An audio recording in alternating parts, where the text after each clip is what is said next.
An early morning earthquake waking up a lot of people, especially in the East Bay. The U.S. Geological Survey says that quake measured 3.6 on the Richter scale. KTVU's James Torres, he joins us live again in El Cerrito, where that epicenter was nearby. And I know you felt it, James. Good morning.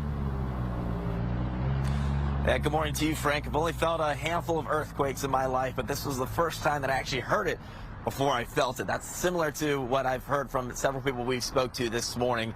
Now, that earthquake is rattling just around 3:45 this morning. It was a 3.6 magnitude quake, about 3 miles in depth.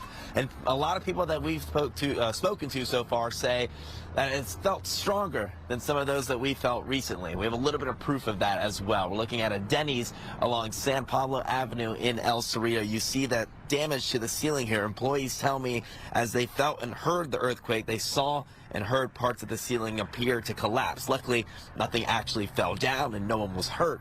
But we did speak to one man who says he was visiting from Southern California, and he said that earthquake felt like someone was shaking and rattling his bed. You just hoping that there's no damage on the road, because I got a long ways back to Southern California.